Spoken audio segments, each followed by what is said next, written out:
Entonces, acá tenemos tres paracaidistas que están juntos, que están cayendo,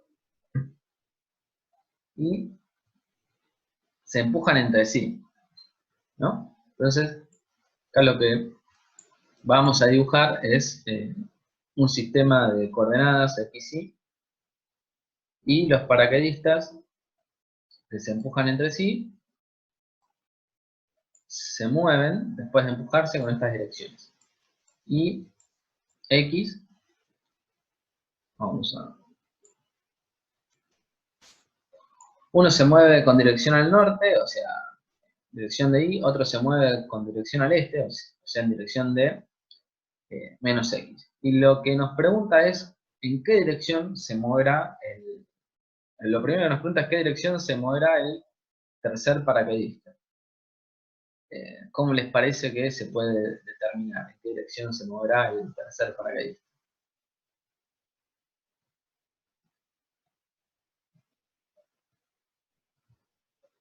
La dirección y sentido, ¿no? ¿Cómo? Perdón, no. ¿Qué, ¿Cómo les parece que se puede determinar la dirección y sentido en la que se moverá el tercer paracaidista? Eh, y es, la dirección de sentido, me imagino sacando el módulo, pero... Y el ángulo que se forma, pero... No sé, a ver... eh, eh, Bueno, fíjense que acá estamos, este es un caso un poco difícil de analizar porque acá pusimos ejes X e Y, pero también hay un eje Z, ¿no? Porque se están moviendo para abajo. Nosotros estamos acá viendo una vista de planta, pero si esto lo quieren dibujar así, esto es el X y este es el y para abajo el Z, entonces los paracaidistas se están moviendo, o sea, en estas direcciones, pero también los tres se están moviendo para abajo, ¿no? Bueno, pero fíjense acá, si eh, para ver en qué dirección se mueve el tercer paracaidista hay que hacer lo siguiente. Si consideramos a los tres paracaidistas como sistema, ¿no?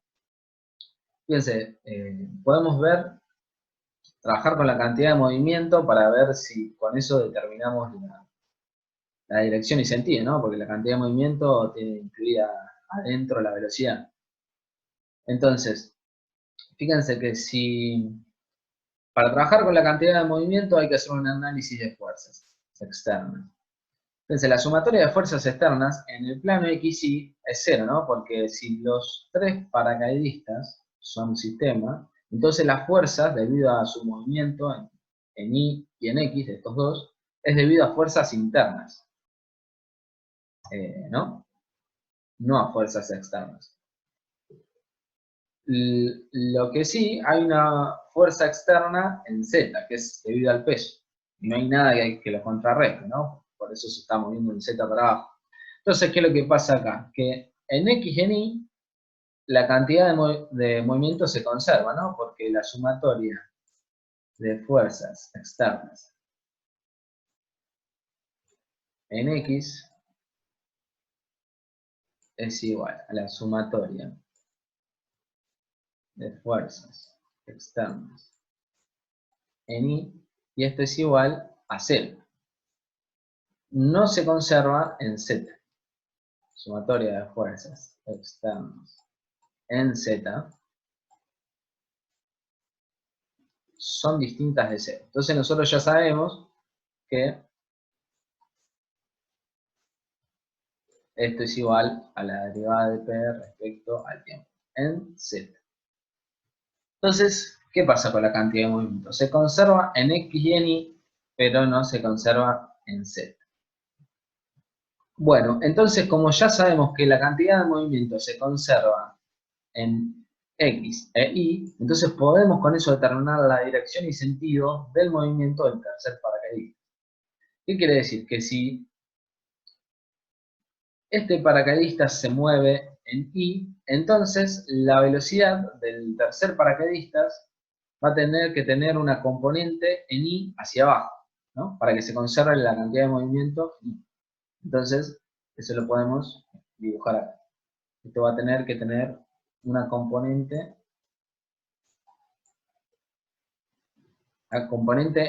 en I de la velocidad 3.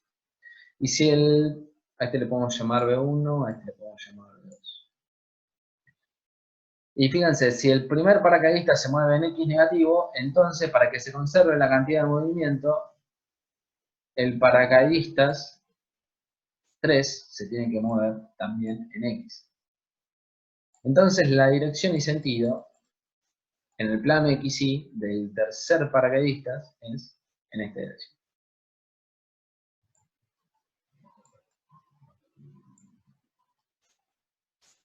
Ahí está la respuesta al inciso A. Y esto es por consecuencia de la conservación de la cantidad de movimiento en X y en Y. O sea que la componente en X del paracaidista, de la velocidad del paracaidista 3, es igual a la componente en X de la velocidad 1 y la componente en Y de la velocidad 3 es igual a la componente en Y de la velocidad 2. Con signo opuesto, ¿no? Bien. Y bueno, y esto también teniendo en cuenta que los tres paracaidistas tienen la misma masa. A ver si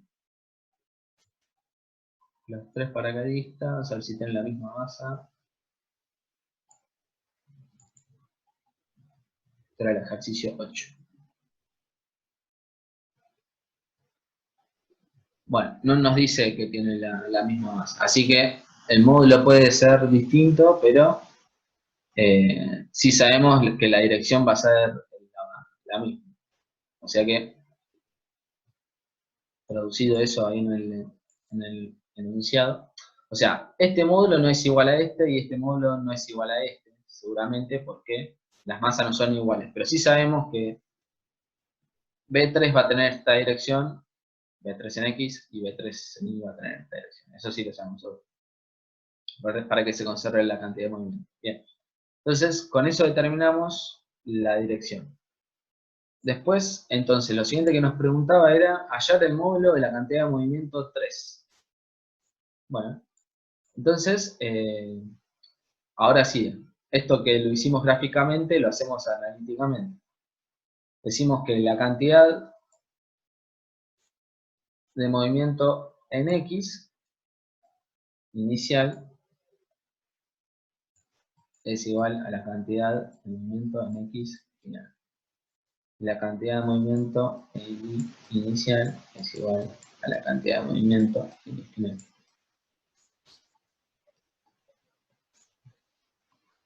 Bien.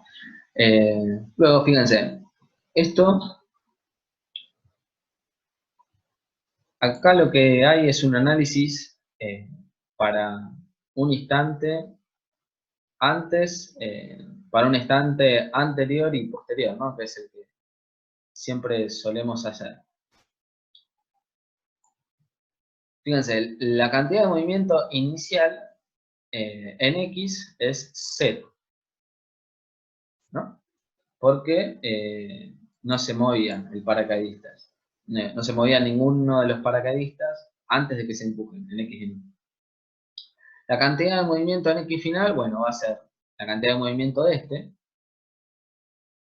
P1 en X, y le ponemos signo negativo porque va en el signo al lado contrario de las X, más P2 en X. Entonces la cantidad de movimiento final para este, P2 en X y P3 en X.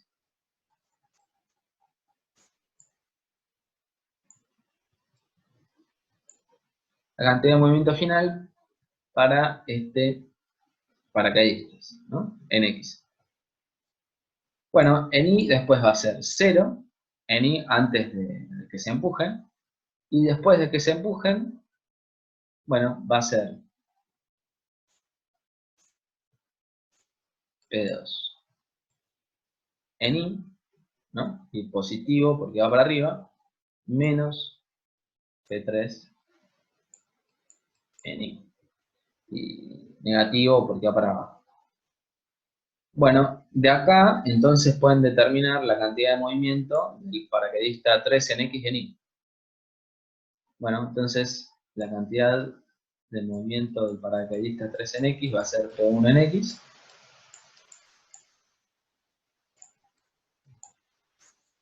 Y en Y, acá va un 3, va a ser igual a P2 en Y. Entonces la cantidad de movimiento del paracaidistas 3, bueno, va a ser lo que ya, las componentes que nos habían dado como dato. P1 es 150 y P2 es 200. Bueno, entonces ese va a ser nuestro vector. 150, 200.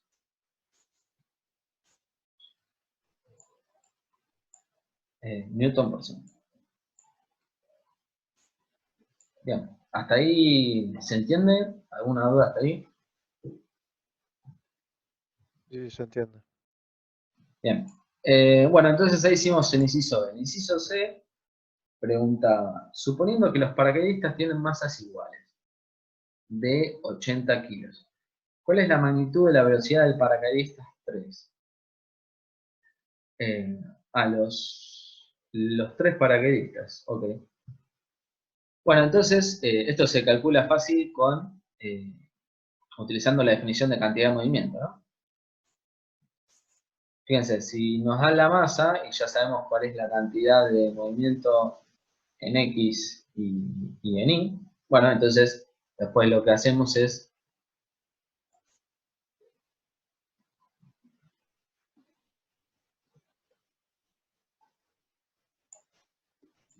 utilizamos la definición. P es igual a masa por velocidad. Bueno, luego P sobre la masa es igual a la velocidad. Bien. Bueno, y esto justo acá no tengo el resultado, pero se puede calcular. P en X es 150. Igual la velocidad era lo que pedía, ¿no? Sí, 150. Sobre la masa, que es 80. Esto sería igual a B de X. Esto es metros por segundo, ¿no?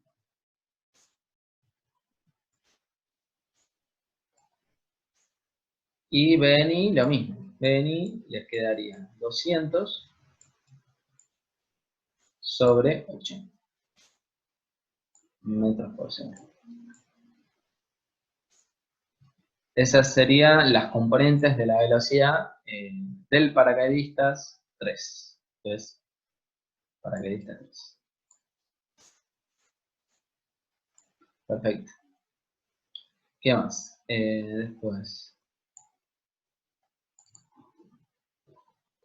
dice, un observador ve a los paracaidistas desde la Tierra, ¿cómo describir? Un observador ve a los paracaidistas de la Tierra. ¿Cómo describiría el movimiento?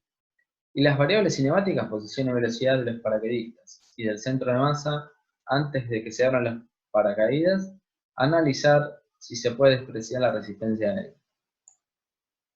Bueno, acá, fíjense, ahora vemos, dejamos de ver desde el plano, vemos de un tipo que está abajo, ¿no? En el suelo. Ahí. Bien. Y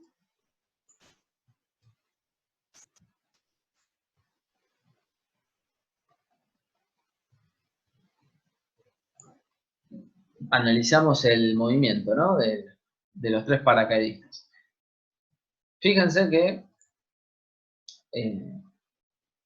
si nosotros, o sea, si nos paramos en alguno de los paracaidistas, nosotros lo que vemos es que tienen estas trayectorias, ¿no? Si somos un paracaidista, vemos que los otros dos tienen esta trayectoria así. Pero si nos paramos acá en la Tierra, entonces vemos que los paracaidistas van a tener estas trayectorias. Ahí, ahí y ahí.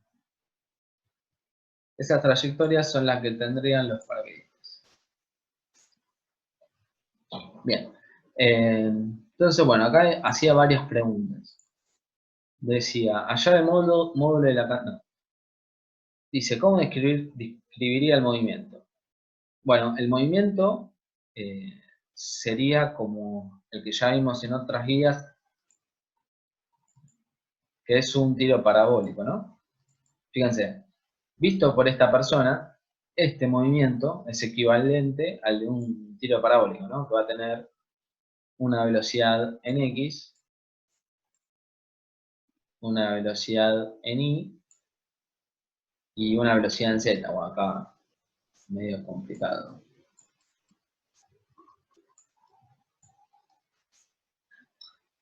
Sería como un tiro parabólico, pero en 3 dimensiones.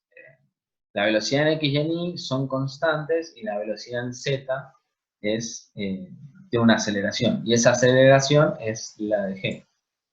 Pero bueno, es un tiro parabólico. Después dice, ¿cómo escribiría el movimiento y a las variables cinemáticas? Posición y velocidad. Bueno, como dijimos recién, de los paracaidistas y del centro de masa. Antes de que se abran los paracaídas. Analizar si se puede expresar la resistencia del aire. Bueno, fíjense, acá preguntó por el centro de masa también. Bueno, fíjense, el centro de masa está acá, antes de que se abra el paracaídas, ¿no? Luego de que se abra el paracaídas, como dijimos que la cantidad de movimiento en X y en Y se conserva, entonces en X y en Y sigue estando en el mismo lugar el centro de masa, sigue estando ahí, porque la cantidad de movimiento se conserva y la velocidad del centro de masa en X y en Y sigue siendo la misma. Entonces, si antes no se movía el centro de masa ni en X ni en Y, ahora tampoco se mueve.